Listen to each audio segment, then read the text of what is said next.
اگر آپ کو خارش کا مسئلہ ہے، بازوؤں کے درمیان میں کچھ دانے ہیں، خارش مسلسل ہوتی ہے، ٹانگوں کے پیچھے آپ کو دانے ہیں یا جسم پہ پیچز بن جاتے ہیں، الرجی ٹائپ ہے اور اس چیز نے آپ کو پریشان کر کے رکھ دیا ہے، تو آپ کو ایگزیما کا مسئلہ ہو سکتا ہے۔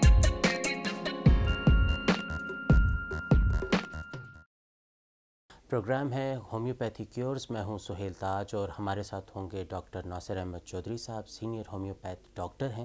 آج ڈاکٹر صاحب سے پوچھیں گے کہ یہ ایگزیما کا جو پرابلم ہے یہ بیسیکلی ہوتا کیا ہے؟ بسم اللہ الرحمن الرحیم۔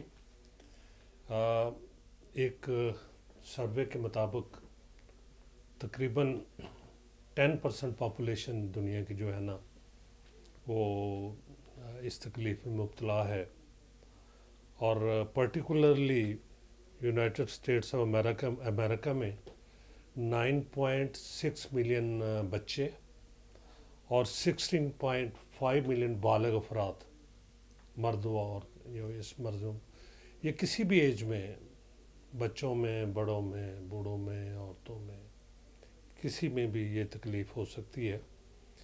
دیکھیں، یہ ہومیوپیتھک پوائنٹ آف ویو سے میں بات کروں تو یہ قدرت کا ایک نظام ہے کہ وہ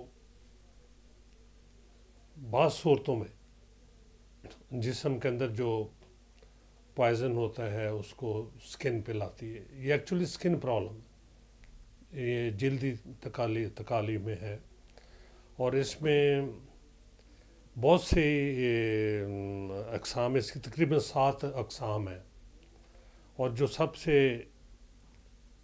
کامن ہے وہ ہے ایٹوپک ڈرماٹائٹس، یعنی مور دین 70% لوگ جو ہے نا وہ اس ایگزیما کی اس قسم میں مبتلا ہوتے ہیں۔ اس میں 2 طرح کا ایگزیما ہوتا ہے، ایک ہوتا ہے ڈرائی، ایک ہوتا ہے ویٹ، اور دونوں ہی انتہائی تکلیف دہ اور مریض کو بہت زیادہ اریٹیٹ کرتے ہیں۔ اس میں ڈفرینٹ ٹائپ کے ٹریگرز ہوتے ہیں جو کہ اس میں رول پلے کرتے ہیں۔ مثلاً سوپس ہیں، مختلف ٹائپ کے صابن ہیں، ڈٹرجنٹس ہیں، لیڈیز عموماً آرٹیفیشل جولری استعمال کرتی ہیں، اس سے ان کی نیک پہ یا جہاں جہاں استعمال کرتی ہیں پرابلم ہو جاتا ہے۔ اچھا، بعض طرح کی وول ہوتی ہے، وہ بھی سکن کا یہ پرابلم پیدا کر دیتی ہے۔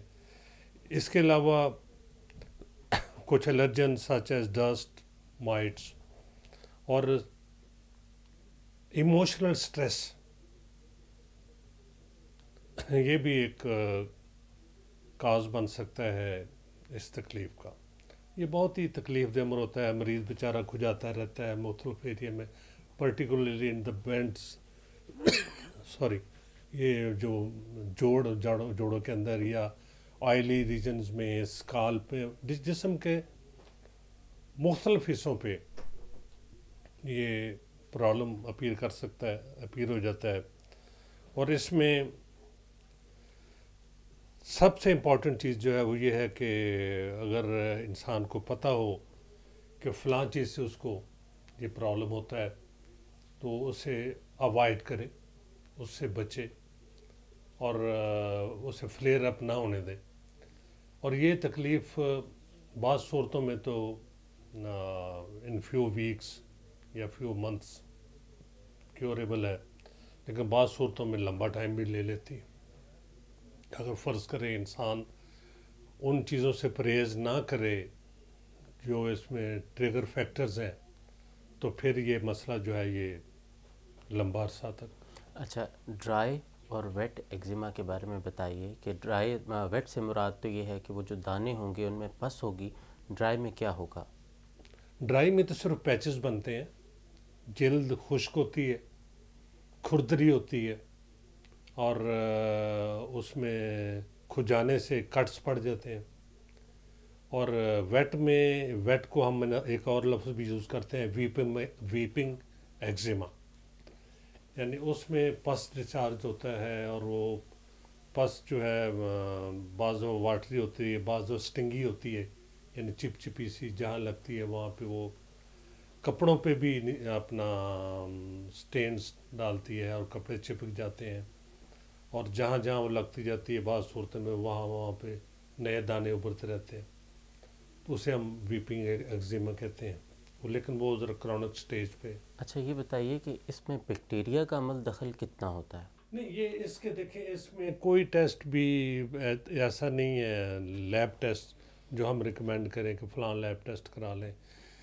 اس میں کچھ doctors anti bacterial soaps recommend کرتے ہیں۔ نہیں، وہ ایکچولی جتنا اسٹرانگ سوپ ہوگا نا، تجربہ یہ بتاتا ہے اتنا پرابلم پیدا کرے گا۔ مریض کو ہمیشہ ریکمینڈ کرتے ہیں کہ آپ لائٹ سا ہلکا جو جس میں کیمیکلز منیمم ہوں وہ آپ یوز کریں، اس سے مریض جو ہے نا بہتر فیل کرتے ہیں، اور وارم واٹر باتھ لیں، اور زیادہ ایکسٹریم ویدر سے بچیں، اور یعنی ڈائٹ بھی ایسی لیں جو کہ زیادہ اریٹنٹ نہ ہو یا زیادہ اسپائسی نہ ہو، خاص طور پہ جب وہ اس ایکیوٹ سٹیج سے گزر رہے ہوں۔ تو اس میں ایگزیما میں مین چیز یہی ہے کہ بندہ ان ٹریگر فیکٹرز کو فلیئر اپ ہونے سے اوائڈ کرے۔ یعنی سب سے پہلے یہ دیکھنا ہے کہ خارش ہو رہی ہے، مگر کیوں ہو رہی ہے؟ آپ نے زیادہ گرم پانی استعمال کیا نہانے میں تو اس سے وہ ٹریگر ہو گئی، آپ نے زیادہ تولیہ استعمال کیا اس سے ہو گئی، زیادہ مرچیلی چیزیں کھائیں اس سے ہو گئی، زیادہ سٹریس لیا اس سے ہو گئی، یعنی یہ وہ سمٹمز ہیں جو کہ ایگزیما کو بڑھا دیں گے۔ یہ مریض بیٹر جج کرتا ہے جب وہ تکلیف سے گزر رہا ہوتا ہے نا، تو وہ ہی از اے بیٹر جج، اور اسے اس کا اندازہ بخوبی ہو جاتا ہے غور کرنے سے کہ کون سی چیز جو ہے اریٹیٹ کر رہی ہے، کون سی چیز پرابلم پیدا کر رہی ہے۔ اچھا ڈاکٹر صاحب، موئسچر کے حوالے سے بتائیے گا کہ موئسچر سکن میں کم ہونے کی وجہ سے بھی کیا یہ پرابلم کریٹ ہوتا ہے؟ یس، یہ پرٹیکولرلی جیسے میں نے کہا کہ اگر سکن ڈرائی ہو، بعض لوگوں کی ڈرائی سکن ہوتی ہے، بعض کی ویٹ ہوتی ہے، تو ڈرائی سکن کے لوگ اس میں زیادہ متاثر ہوتے ہیں، اسی طرح ڈرائی ویدر میں بھی متاثر ہوتے ہیں۔ تو یہ زیادہ ایکسٹریم ویدر میں یعنی بہت زیادہ ہاٹ ویدر بھی ہو، جہاں پہ آپ دیکھیں کہ یہ گلف سٹیٹس وغیرہ میں لوگ زیادہ سکن پرابلم میں مبتلا ہوتے ہیں جب وہ وہاں سے آتے ہیں۔ تو اس میں انسان کو خود اس چیز کو جب تک اوائڈ نہیں کرے گا اس وقت تک بات نہیں بنے گی۔ اس میں بہت سی چیزیں ہیں، مثلاً آپ اگر ڈرائی سکن ہے تو دن میں کم از کم 2 بار کوئی موئسچرائزیشن کرے۔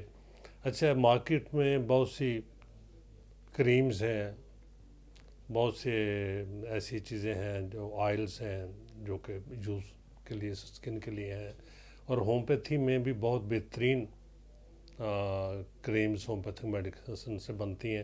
ڈرائی ایگزیما کے لیے ڈیفرنٹ ہے اور ویٹ ایگزیما کے لیے ڈیفرنٹ ہے۔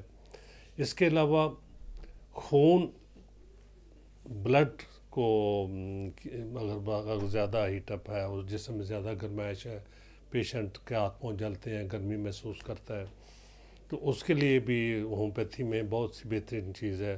مثلا گن پاؤڈر ایک میڈیسن ہے، یہ عموماً 3x میں استعمال کرایا جاتا ہے، بہترین بلڈ پیوریفائر ہے۔ یعنی اگر آپ کو بلڈ پیوریفائر کی ضرورت ہے تو آپ گن پاؤڈر یوز کریں۔ اسی طرح ہائیڈروکوٹائل اور ایکینیشیا، یہ 2 میڈیسنز ہیں جو کہ مدر ٹنکچرز میں استعمال ہوتی ہیں۔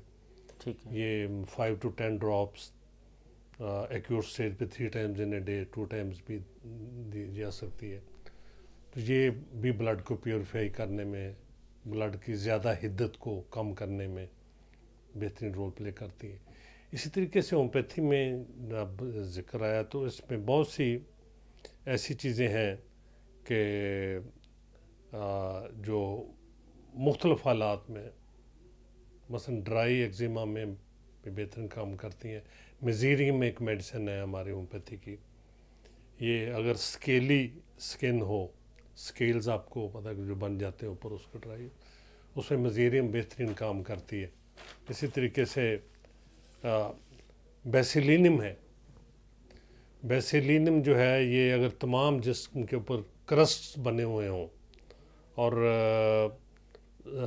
جسم کے ساتھ کپڑا چپکتا ہو, بہت اریٹینٹ ہو سکن, اور کیا کہتے ہیں کہ ویٹ پیچز ہوں, تو بیسیلینم جو ہے یہ بہترین میڈیسن ہے. یہ کچھ عرصہ استعمال کرنے سے مریض خود محسوس کرتا ہے کہ اس کو فرق ہے, اور اگر وہ کرونک سٹیج پہ ہے تو کچھ عرصہ استعمال کرنے سے وہ شفا بخش یہ دوا کام کرتی ہے. اسی طرح تھوجا ایک میڈیسن ہے. اگر مریض کو ایگزیما کے ساتھ استھما کا پرابلم بھی ہو اور وہ آلٹرنیٹ کرتا ہو, دیکھیں کتنی بہترین. اچھا, یہ اس کے آپ نے استھما کا نام لیا, یہ استھما اور ہے فیور دونوں اس کے ساتھ کچھ ایسوسیٹ کیے جاتے ہیں, دونوں کے بارے میں کچھ بتا دیجیے. دونوں میرا مطلب کچھ پیشنٹس میں یہ دیکھنے میں آتا ہے کہ اس پرابلم کے ساتھ ساتھ ایکچولی وہ استھما اور ہے فیور یہ اسکن کو بھی متاثر کرنے والی چیزیں ہیں. تو یہ ایگزیما میں اگر آلٹرنیٹ ہوتا ہو تو پھر تھوجا بہترین میڈیسن ہے. دونوں پرابلمس کو کور کرنے والی میڈیسن ہے. اسی طریقے سے ڈائبیٹک پیشنٹس, ان کو اگر ایگزیما ہو اور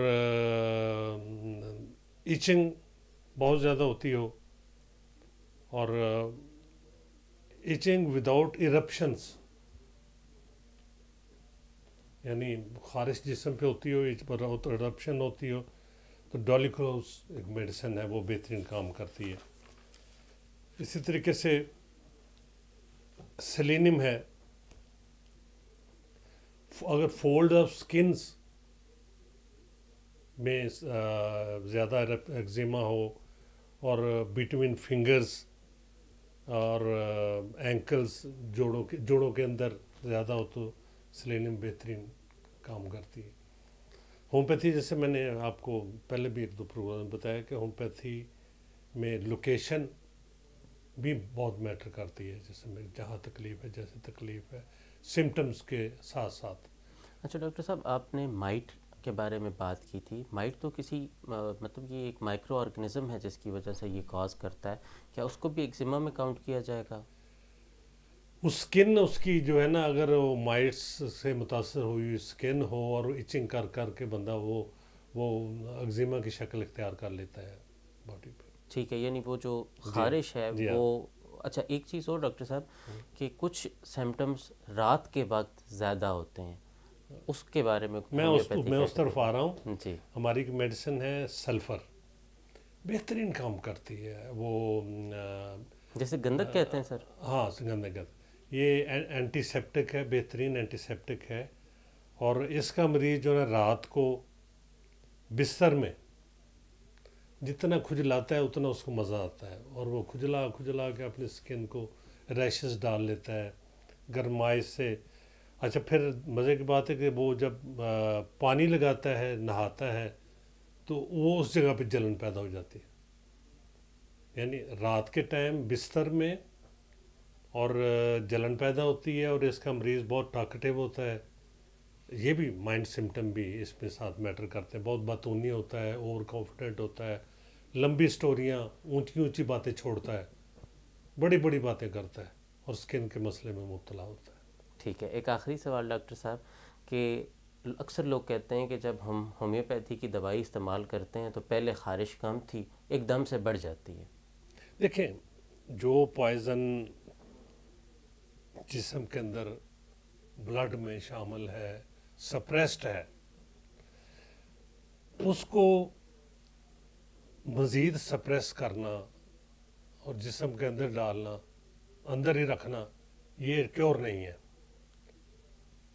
ٹیمپریری ریلیف میں تو ہوتا ہے کہ آپ کو میڈیسن ایسی دے دیں جس سے مریض وقتی طور پہ سکون آ جائے, خارش رک جائے, اس کی کرس رک جائے, اس کو ایچنگ نہ ہو, لیکن مرض اندر دب جائے, وہ کل کو کسی بھی وائٹل آرگن اس کو افیکٹ کر لیتا ہے. ٹھیک ہے. So homeopathic cure from within outward. یہ ہیئرنگ لاف کیور ہے, اس پہ انشاءاللہ پھر بات ہوگی. اس میں یعنی ودن جو تکلیف اندر موجود ہے اسے باہر نکالنا ہے. اچھا لیکن یہ نہیں ہوتا کہ آپ مثلا کوئی ایچنگ کا مریض آ جائے, خارش کا مریض آ جائے, یا سپریسڈ پرابلم کا مریض آ جائے, دمے کا اس کو دمہ ہے تو ٹھیک ہے, وہ ایلوپیتھک میڈیسن یا مختلف چیزوں سے وہ پیلیٹ ہوا ہے, سپریسڈ ہوا ہے, تو آپ دوائی دیں گے تو اسے بہت زیادہ تکلیف ہوگی. نو, یہ this is an art. Homeopathy science کے ساتھ آرٹ بھی ہے. یعنی آپ اسے مریض کی سینسٹیوٹی دیکھ کے, اس کے جسم میں اس کا دیکھ کے, اس کی باڈی کیسی ہے, یہ بندہ کتنا برداشت کر سکتا ہے, ریزسٹنس پاور کتنی ہے, اس کو آپ مائلڈ پاور میں, ہلکی طاقت میں دوائی دیں گے کہ جو اگر میڈیسنل ایگریویشن کہتے ہیں, اور medicinal aggravation is an indication of cure. Homeopathic cure medicinal aggravation ہوگا, but that will be tolerable by the patient. Patient چھلانگے نہیں مارے گا یا آپ کے شیشے نہیں توڑے گا کلینک کے آگے مجھے بہت زیادہ تکلیف ہو گئی ہے. It will be tolerable by the patient. Thank you so much sir. آج ہم نے بات کی ایگزیما کے حوالے سے. اپنے علامات کو دیکھیے, دوائیوں کو دیکھیے, مگر سیلف میڈیکیشن سے بچیے. بہت سی دعائیں ان لوگوں کے لیے جو اس بیماری کو سفر کر رہے ہیں. امید کرتے ہیں کہ آپ جلد ہی اپنے قریبی معالج سے رابطہ کریں گے اور شفا پائیں گے. بہت شکریہ. اللہ نگہبان.